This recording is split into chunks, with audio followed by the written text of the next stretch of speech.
Good evening, everyone. Melissa here with WTF, aka Wednesday Thought Forum, and we are shooting live episode number 33. And this is all brought to you by Think Me First. Today's topic is going to be about self-improvement and 15 steps that can change your life regarding self-improvement. If you drop by, give me a wave so I can see that you're here, and send tons of hearts and thumbs up. It's always encouraging. Feel free to list any questions that you may have as well. And I see Crystal with us today. Thank you, Crystal, for joining us this evening. We're just talking about self-improvement and 15 steps that can change your life. So with that being said, I just want you to be aware that self-improvement, it doesn't have to be anything mind-blowing to make that change. It can actually be pretty simple. However, when you are doing self-improvement techniques, you do need to be consistent with these and determined to make that self-improvement happen, and the willingness to achieve those. So they don't come easy, but they're not hard as well. The best thing to do is start now. Don't wait until later, because then it's going to feel like it never happens or you never make it, so you're not even going to finish it. So with that being said, let's start with number one, which is to be willing to work hard, like I just said. And that comes with anything that we do. Working hard is something that you have to do if you want to achieve something. Action is what's important here, and the results that you have in the end is what we're looking for. So make sure that you work hard. Number two would be to make sure that you have friends that you can talk to. And we've talked about this in many of our topics about... Sorry about that. I got a message. I thought I turned all that off. Anyways, okay, so number two is make sure that you have friends who can talk to you. And we go over this a lot in many of our different WTF episodes. I can pinpoint you to number 28 though, because that's actually the one about choosing the right friends for a support system. And communication is really important when it comes to this, because you want to be able to communicate with your friends and your family. They know you the best, and they're going to give you the best feedback, whether it's good or bad. And I can't really say that there's bad feedback, because usually that's just something that we actually have to work on. So, and that's what we're all here for. But we need these people in our corner when things aren't going so well for us. So make sure you have a good support system in place. Number three is going to be adapt to your circumstances rather than overthinking them. And I think a lot of the people do this. Hi, Lissa. Thank you for joining us tonight. We're just talking about self-improvement and ways that it can change your life. And there's 15 of them. So we are on number three, which is to adapt your circumstances without overthinking them. And I think we tend to get stuck in this a lot. Sometimes we have hard things happen to us, like maybe we lose a job or the loss of a loved one. Maybe you're getting divorced, something that's kind of traumatic. But instead of overanalyzing this and thinking about this situation over and over and what I coulda, woulda, should have done in this situation, just learn to adapt to it as it is. And then most of the time we're just overanalyzing and we don't even have control over that situation. So a lot of times we may not have the actual answer. So just kind of let it go and adapt to it as is. I have an article on this, and it's called Find Your Identity, Be Like Water. And it has a good analogy in it from Bruce Lee. There's a couple inserts. But Bruce Lee, he kind of explains water as being very, very adaptable. When it's cold, it solidifies. Then when we start to take that piece of ice and warm it up and heat it up, then it becomes water again, and it's liquid. Same thing, like when it hits a rock, then it takes another direction. It's always moving and it's always adapting to its environment. So it's a pretty neat, some of the stuff he says is pretty neat about be like water if you want to think deeply about that. Number four is to use your time wisely. And just really take a look at how you spend your day. I know most of us are out there doing the 9-to-5 grind. We come home, we fix dinner, we just want to sit down and veg because we're just exhausted from the day. But try and find some time after you get home and wind down, because time is precious, and we don't have a lot. Life is short, they say. But try and get outside, maybe for a moment, or just do something new that you actually enjoy. I don't know how many people enjoy their jobs, so doing that for a good part of the day, we want you to do something that you enjoy. Again, that can be meditating or reading, just something that you like to do. Make sure you do that for yourself every day, even if it's 10 minutes to a half hour. Number 5. Hi, Jill. Nice to see you this evening. We are just talking about some self-improvement tips and how they change your life. Number 5 is going to be always be consistent. So self-improvement means that you make changes through the way that you do things. And I'm going to give you an example. Like when I was going through my divorce, there was a lot of times that I had scheduled things to do with my friends, and then that day and time actually came and I kind of bailed on them. A lot of that was from depression, but I recognized it and I got out of it. And again, this is part of being the consistency piece. So I changed that. Another example that I went through was just kind of, I would always commit to these maybe like 90-day challenges for exercise or something like that. Come week 3, I'm just bailing again. I'm not doing it. But I actually ended up finding an exercise that I liked. And so when you find something that you like, you stick with it more. And so that's what I did. And I changed that as well. But sometimes it's just going to take some tweaking or just trying different things out before you find out what you really, really like, so you can be consistent. But whatever it is, again, just be consistent about it. Make a commitment to it and then keep it. Because when you do this, you may not know it, but you actually gain more confidence, and you're happier with yourself. Number 6 is going to be go and find your happy place. Now, when I talk about this, I don't mean going out to your local bar or your restaurant and eating and drinking your woes away. What I'm talking about here is, I do have a confession. I do have a spot that I do like to eat. It's my comfort food when I'm feeling down. But anyways, don't do that. Only real bad situations. But anyways, so the happy place is somewhere where you're at peace and content. Like for me, it's going outside and maybe just even walking or just sitting and relaxing or meditating. Or just finding a quiet room to meditate, or just kind of relax my mind a little bit. That's me.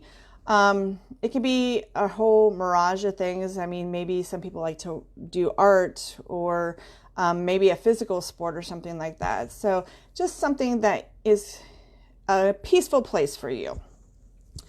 Meditation is a good one because it does actually bring you back to the present moment, and that's pretty important. And we'll go into that in a minute. But number 7 is going to be to make sure that you embrace all of your emotions.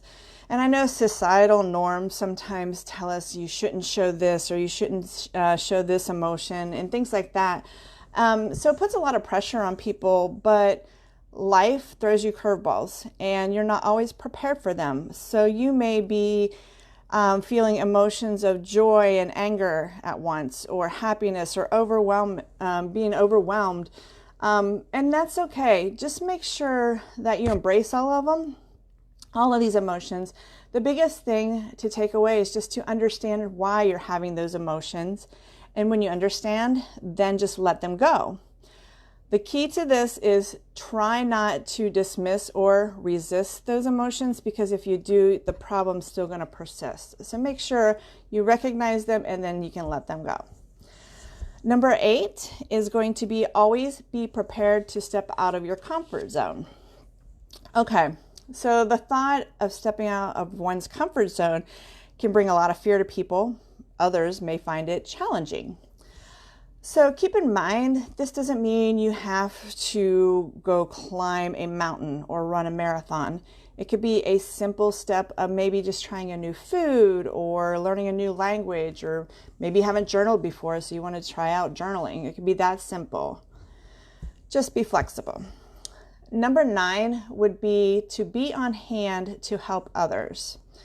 This could be simply anything from helping a neighbor to a friend or a family member, or maybe someone on the street when you're passing by. Helping others in a time of need, it can do wonders for you. Not only would it or does it boost your self-esteem, but you're also helping another person out in turn. So it's kind of helping several people. But it also gives you a sense of purpose. And then it also takes your mind off of maybe some of the troubles or worries that you could be having for a moment. Number 10 is to live in the present moment. And this is a big one for a lot of people, especially those that are worrywarts out there. This is a wonderful tool for self-improvement. We need to appreciate what we see and what we actually have in front of us in the simplest form, because only the present moment exists, right? We often spend a lot of time focusing on the past or things we need to be prepared for in the future. And when we're doing this, we often miss many things that are right in front of us. So it's very important to live in the present. Number 11 is going to be learn something new. And learning something new, we should always be challenging ourselves to learn something new. We shouldn't ever be content with just knowing what we know, because things are always changing. And we need to educate ourselves with that. But when you learn something new, it can boost your confidence, it can boost your self-esteem.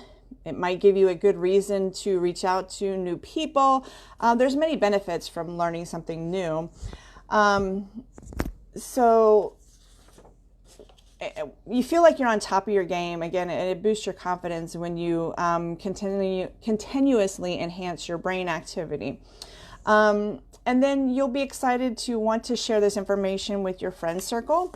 And then again, with doing that, then you automatically increase your knowledge and boost your confidence. And it's empowering to learn new tools with this so that you can share this with others.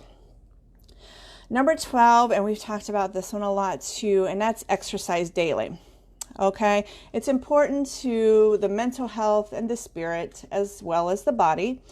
But this doesn't mean that you have to go out and get a gym membership, because who knows, many of them may be closing here soon.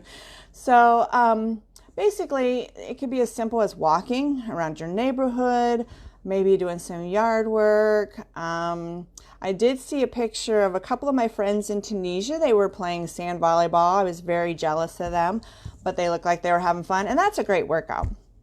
And you're amongst friends when you're doing it. So it's not really about having that perfect body or, losing weight. It's just about how you're feeling inside and out.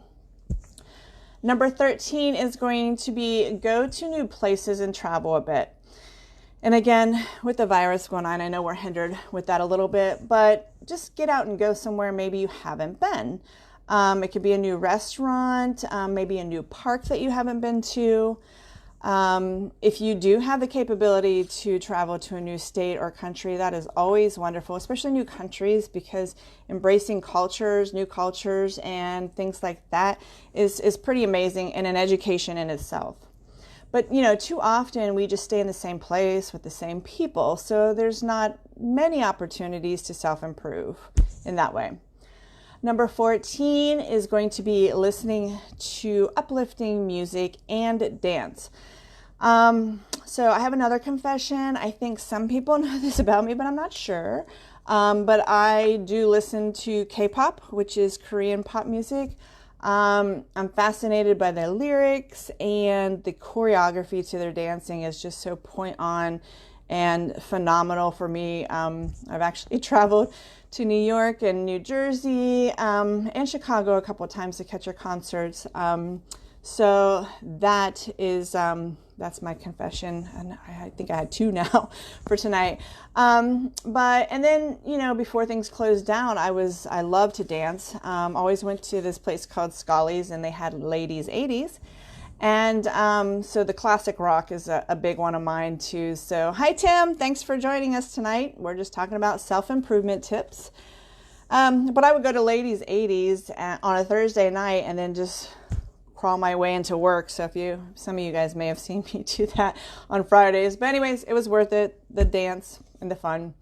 Because music kind of just lets it all go. And then guess what? Dancing is exercise, so you kind of get a 2-for-1. But it just makes you feel great. You can release a lot of those emotions that you have going on.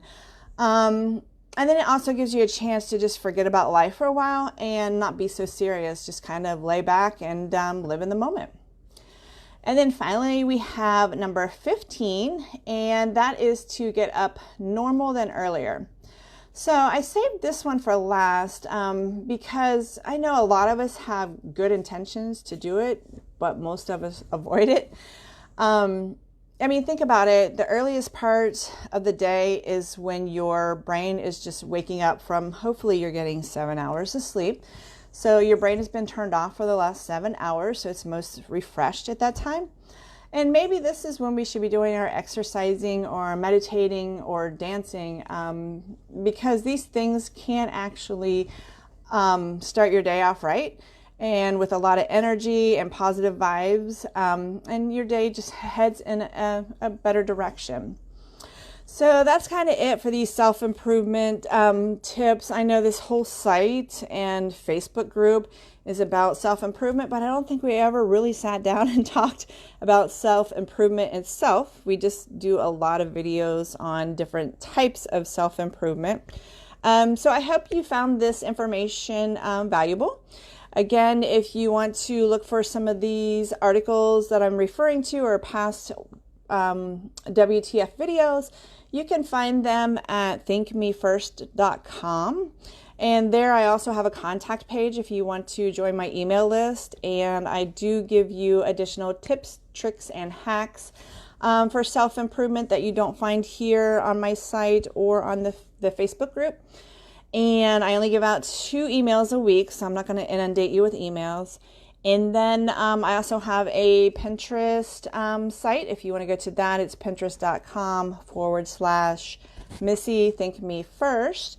And then I also have a YouTube page. And if you just go to YouTube and in the search bar type in Melissa Shim, it will have all the WTF videos there.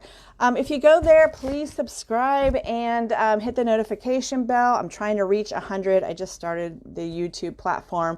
But if I reach 100, then I can actually just use YouTube/Think Me First. Right now it's some long code. So anyways, I appreciate you guys all taking time out of your evening to watch this video. If you have any other suggestions that you want for a future WTF video, please drop them in the comments. And until then, just remember, stay calm and think me first. You guys have a good evening. Thanks and bye.